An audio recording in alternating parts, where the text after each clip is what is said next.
Vicki Spriggs, CEO of Texas CASA. And my guest today is Jasmine Wightman, who is the Senior Staff Attorney at the Texas Association of School Boards. My God, that is a mouthful. Yeah, sometimes we say TASB. There you or go. TASB. Here we go. From now on, it's TASB. Uh-huh. So, tell us, what do you do at TASB? What does the Senior Staff Attorney do at TASB? Sure. Well, TASB is, like you said, an association for school boards, but also just for districts in general. So we provide lots of services for school districts across the state of Texas. Pretty much every district in Texas, every public school district, is a member of TASB. So that means we have, 1,200 members. And in legal services, we provide legal services. So districts can call us and get advice on the phone. We provide training, in-person training. We help them with their policies, their handbooks for employees or students. So generally, we're helping all districts just kind of stay compliant with the law and just be aware of what's required. Super. Thank you. And by the way, you said, and we have 1,200 districts that you represent. I would say a mere 1,200. That's a lot of districts. It's a lot of districts. Texas is a big place, and we've got some districts that can be as small as 12 seniors in their graduating high school class to as big as thousands and thousands, Exactly. 10,000 students. They're small cities. Yeah. So the districts really vary across Texas. Yeah, like even the counties vary. The personalities are so different. So the Yes. school districts within that is just insane. So as it relates to the majority of our viewers, we have CASA volunteers who have students who are getting ready to go back to school. So how can they best prepare for that child to have a successful school year? Right. Well, it's really going to depend on the child's individual needs, especially if you have a student that is starting a new school. There's going to be different needs than somebody that is returning to their school. But ensuring that a student is ready, maybe with the materials that they have. Do they have a lunch box? Are they set up for the free and reduced lunch, which they will qualify for as students that are in foster care? Being stable for that person, being a mentor, of course, is huge, and just it can be intimidating starting a new school year. So I think, though this isn't necessarily the legal requirement, just really being there for that student, knowing that it can be a lot especially starting a new school. Mm-hmm.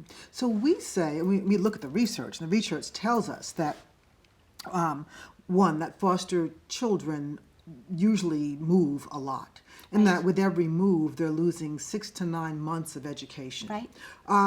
If a CASA volunteer has a child who is moving schools during the course of the school year, what is it that the CASA volunteer should expect from the school the child is leaving and of the school the child is going to? Well, there's a couple things. One is that they should expect immediate enrollment, so there shouldn't be any issues with enrolling that student, and there should be immediate transfer of records and documents. That should be go quickly as well. And even if the immunization records are behind or something, there's provisions in the law to ensure that student gets that immediate enrollment and while those records are transferred. But the districts, usually they're well coordinated. They will work together in transferring the records. There could be transportation issues that CASA wants to be aware of, making sure that that's all ironed out. In terms of the legal requirements and the law about switching schools, in Texas, and actually this is a federal law, a student in foster care is entitled to stay in their school of origin or to go to the school where their foster placement is. And it kind of depends on each student on what's in the best interest of the student. But if they are staying in their school of origin and they are living in a foster care placement or with a kinship placement, there could be transportation issues there. So I think that's something for the CASA to be aware of and advocate for that student. It might not be in the best interest of that student to be in their school of origin if it's a 1-hour bus ride. So it's just, being aware of all of those factors with the transition. Super, thank you. So your role is to represent the school and make sure they're acting within the construct of their requirements and obligations. If a CASA volunteer, I'm trying to think of this from the position of a volunteer who has a child who's in school and may be experiencing problems at school. What what is the best way for that volunteer to advocate for the best interest of that child within that school to resolve those issues? Right, and I think it will depend from child to child. So, how involved is the foster parent, or if the student's in a residential placement, maybe that CASA needs to become more involved. So I think that's going to depend on those circumstances. What does the child need? If it really is that no one is able to attend those meetings, and that CASA can be that person. Usually the CASA is not the educational decision maker. So there's a court order that happens in this process that will define who can make the education decisions for enrollment purposes. Usually the agency will help decide which school the student is enrolled in. But there are, of course, other educational decisions to be made, and parent-teacher conferences and things like that. So it kind of depends on what the situation is, and it may be the case that the CASA needs to be there, and sometimes they don't. So that's going to be kind of fact-specific. But if the CASA does need to be there, just really working with the school, letting the school know who the CASA is, but also the importance of being very confidential and discreet. There's a story about a child that had the CASA came to visit in the school, and they announced over the loudspeaker, "Your CASA is here." Like, you can't do that to a kid. There's just privacy and confidentiality, and just wanting to make the best circumstances for your individual child that you're caring for. Super, thank you. So I know that with colleges, there is the requirement that they have someone on campus to work with children in foster care. Is there the same requirement at the school? And then how is that person identified? And how do they go about outreaching to foster youth who are children in the foster care system who are in school? Sure. So districts are required to have a liaison on the school district for the school district level. On the campus level, I'm not sure. It probably would vary, but the district does have a foster care liaison.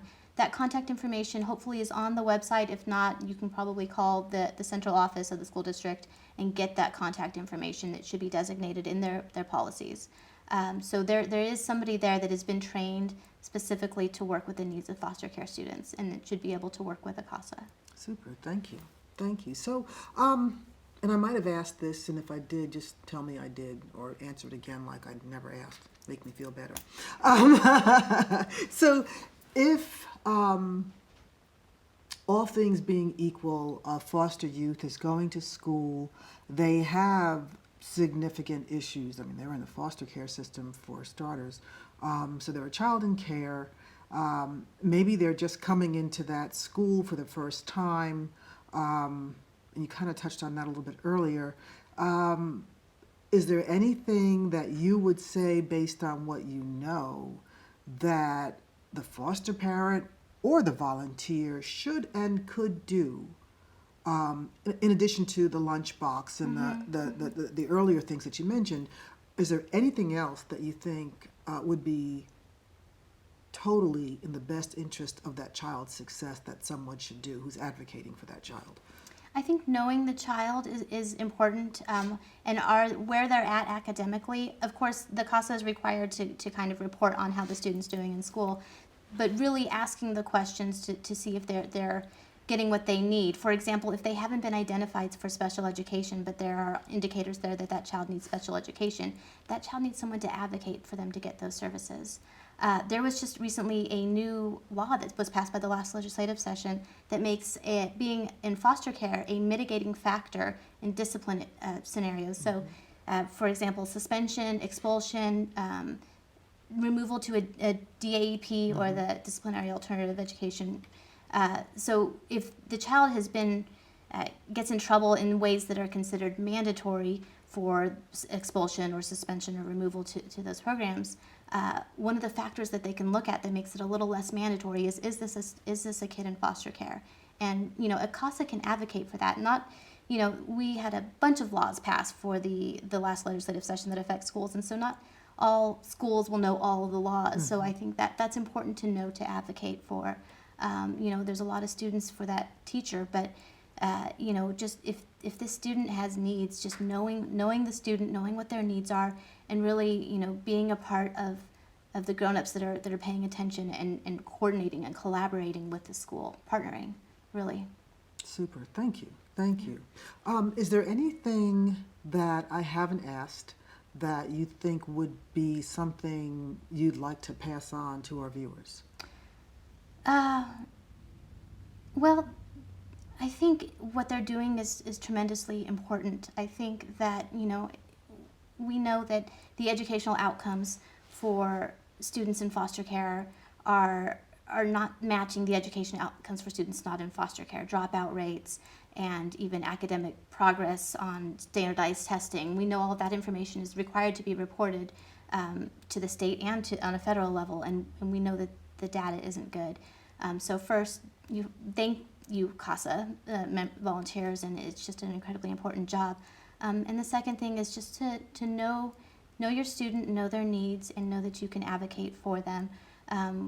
Another story, there was a student that was always getting into trouble on Tuesdays. And it was a CASA that was able to advocate with the teacher. In that scenario, the CASA was working with the teacher. Not always the CASA will be working with the teacher, depends on the scenario. But in that case, she was able to communicate that the visitation with the parent was Monday nights.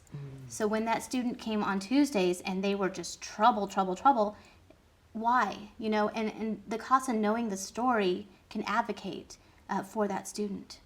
Super, thank you. And you take that story and line it up with what you just said a little while ago about the law that passed that makes that acting out a mitigating factor. It's really important then that the CASA know the child and is able to explain that story. Right. So yeah, thank you. Thank you for your time.